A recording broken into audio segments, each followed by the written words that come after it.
За нэлээд олон яриан төрийг цомхон болгоно, эдийн засаг төрийн оролцоог багасгана гэд ярьж байгаа. Уул нь яг энэ асуудал дээр хилцэж байгаа асуудал дээр би зарчмын хувьд эсрэг өөр бодолтой байгаа. Тэг яг энэ мэт хэрэггүй ажлуудаасаа бид нар хасж ийж төрийг цомхон болгоно. Яг энэ 5 жилийн бид нар гүйцэтгэлээ ч ярихгүй, тэгээ 10 жилийн асуудлуудаа ч ярихгүй, ийм асуудлуудыг ингэж энэ 70-80 хүний цуглуулчаад тэгээ хэрэгжүүлэхгүй, хэрэг болохгүй ийм ажлуудад ингэж цаг хүрдэг.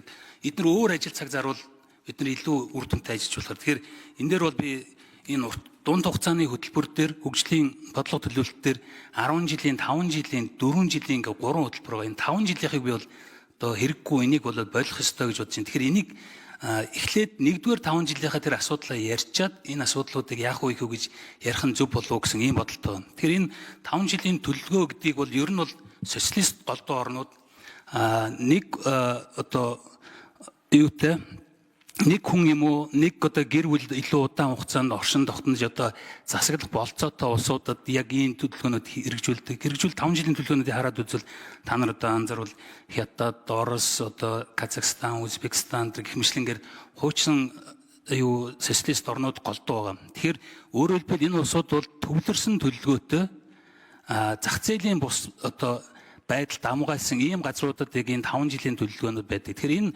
төлөвлөгөөнөөс харахаар ихэнх нь одоо бас яг энэ зүүн төвийн үзэл баримталтай нэг нам ирэх хүрж байгаа үед засгийн газар одоо жишээлбэл нийт 5 жилийн асуудлыг ярих нь одоо бас нийцэхгүй гэж бодож байна. Жишээлбэл одоо энэ дотор орсон хөтөлбөрүүдийн ихэнх нь буцаад л яг л хүний асуудлуудыг шийдэж өгнө, тэр ийм асуудлуудыг шийднэ гэдэг байдлаар хүний өмнөр орж асуудал шийддэг иймэрхүү одоо чиг баримжаатай байгаа. Тэгэхээр өөр жишээлбэл улсын чиг баримжаатай нам гараад ирвэл энэ чи угаасаа ямар ч хэрэглэх боломжгүй.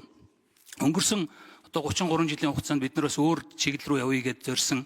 Бид нар бол бас одоо ингээд өнөөдрийн түвшнээс харахад бол хангалттай үр дүнд бид нар хүрээгүй байна. Одоо улс төрийн хувьд жишээлбэл бид нар намыг төрийн дээр нам байдаг гэдгийг энийг өөрчлөе гэсэн одоо өнгөрсөн хугацаанд одоо үйл явдал бол нам бол төрийн дээр байд юм а гэдгийг бас маш тодор харууллаа. Бид нар зах зээлийн эдийн засгийн хувийн хвшлийг дэмжинэ гэсэн өнөөдөр Монгол улсын хамгийн том компани төрийн өмчт компани. Топ 100 аж ахуй нэгж гэдэг байгаа энэ ихэнх нь бараг 90 орчим он төрөөс өгдөж өвшөөр лицензээр хамааралтай, улс төрөөс хамааралтай ийм бизнесүүд байна. Тэгэхээр бид нар яг одоо энэ 5 жилийн үндсэн чиглэлийг харахаар бид нар буцаад урагшаа явдаг биш, буцаад ухардаг иймэрхүү байдалтай л байна. Тэгэхээр бид нар зогсож харахгүй бол өмнөх одоо асуудлаа улсын хурлаар ярилцахгүйгээр дахиад одоо жишээлбэл энийг ингээд үргэлжлүүлээд ярина гэдэг бол зарчмын хувьд бол одоо санд нийлэхгүй байгаа. Тэгээ яг ерөнхий сайдаас энэ чиглэлээр одоо ямар шоу бодолтойгоо ингэдийг асуумаар байгаа. Тэгээд түрүүчийн одоо энэ төр дамгаалах хандлага одоо жишээл энэ дотор байгаа тоххой төр өмнөөс нь шийддэг. Тэгэхээр энэний хамгийн гол асуудал нь болохоор хизээч буурахгүй байгаа шалтгаан нь бид нар өнгөрсөн хугацаанд улс төрийг асар үнэтэй болгосон. Улсын хурлын гишүүн болохын тулд, улс төрч болохын тулд асар өндөр үнэтэй болгосон. Энэ нь буцаад төрийн өмчт компаниудыг бууруулахгүй байх хөшөөрөг байгаа. Тэгэхээр энэ улс төрт улсын хурлын гишүүн болоход энэ төрийн асуудлыг шийдэхэд ороход энэ зардлыг бууруулахгүй бол бид нар хизээч энэ төрийн өмчт компаниудаа буулгаж чадахгүй. Тэгэхээр энэ авилгалын асуудал дээр хэрэгүүдийн тоон нэмэгдээд идэг болохоос одоо улам нэмэгдээд болсон асуудал ерөөсөө шийддэггүй. Тэгэхээр энэ үүр урхагаа зэгцлэхгүй бол бид нар гоё юм яриад бол энэ бүтэхгүй харагдаад байгаа. Нэгдүгээр ерөнхий сайд тэр асуултанд, хоёрдугаар энэ бусад улс төрийн намуудаас ялангуяа баруун төвийн ч юм уу үзэл баримталтай улс төрийн намуудаас энэ чиглэлээр ямар шоу санаа бодлууд ирсэн бэ гэдэг талаар бас асууя. За зан зэвсгээр ерөнхий сайд хариулъя. За энэ асуудлаар 3 үндслээр хариулъя гэж бодож байна. Нэгдүгээр засгийн газар хууль биелүүлэх үүрэгтэй.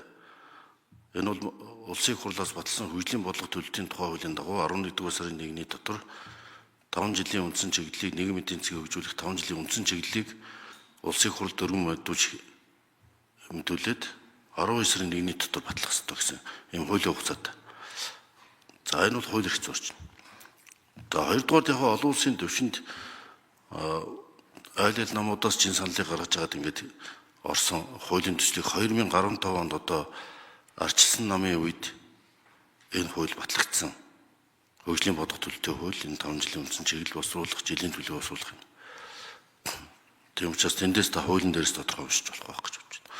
За 3 дугаар яг олон улсын жишг бол Азийн хөгжлийн загвар буюу энэ 5 жилийн үндсэн чиглэл төлөвлөгөө босруулж ирсэн жишг Японы одоо 62 оны хөгжлийн 5 жилийн төлөвлөгөө, за Солонгосын, Сингапурын, за ийм жишээнүүд байгаа.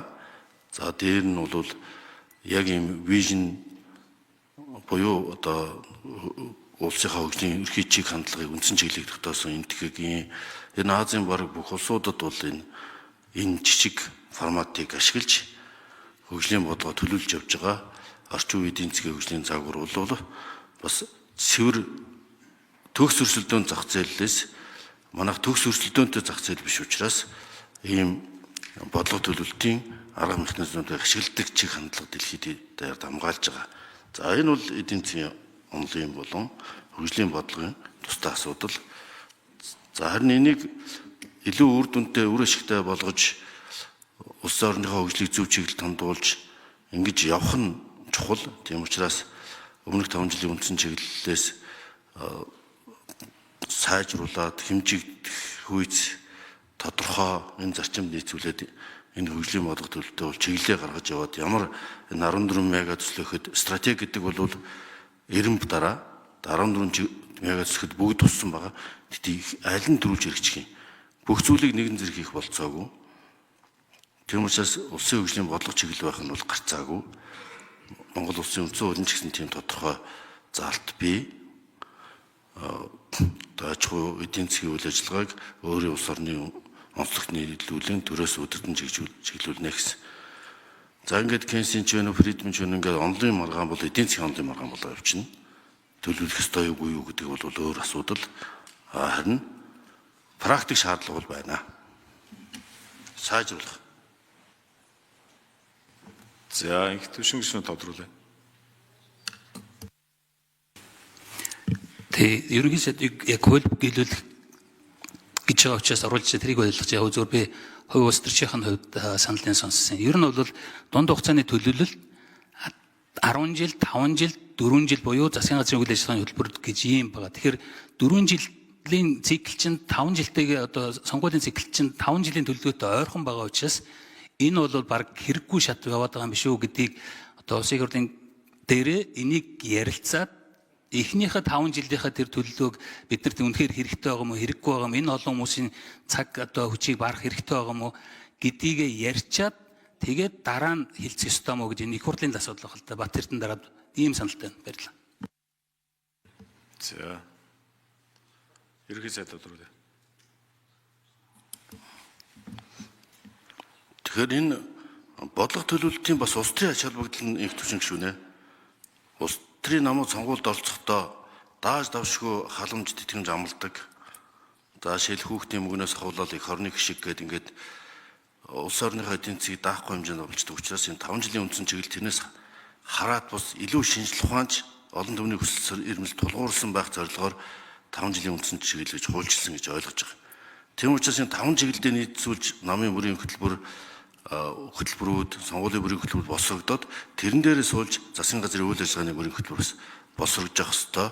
Тэнгиж хашиж авсан нь бол зүйтэй болсон. Нөгөө нэг хэд популист хамтлага бас нөгөө халамжид тулдууцсан эдийн засаг хөдөлмөрлөлтийг дэмжидэггүй. Өнөөдрийн бидний 30 жилийн асуудлуудыг чинь голох зөө хязгаарлахын тулд ийм үндсэн чиглэл бодлого төлөвлөлт рүү бас шилжин нэг шалтгаан юм байна лээ гэдгийг бол За их төвшин гишүүн дахиад тодруулъя.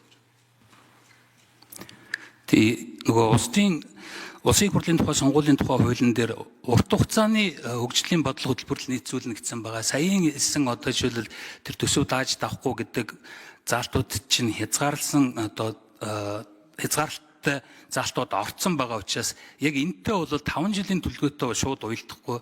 Намуудын одоо сонгуулийн бүрийн хөтөлбөр бол урт хугацааны буюу 30 жилийн алсын хараатай уялдана гэсэн яг одоо улсын хурлын тухай сонгуулийн тухай хуулийн дээр ийм заалттай юм билээ. Тэр яг зөвхөн миний хувьд бол Бат Эрдэнэ даргад яг энэ асуудлаа эхний асуудлуудаа хилцчиж энэ одоо 2026-аас 30 оныхаа асуудлаа хилцүүл яасан юм бэ гэсэн ийм санал байгаа дээр хэлэх гэсэн.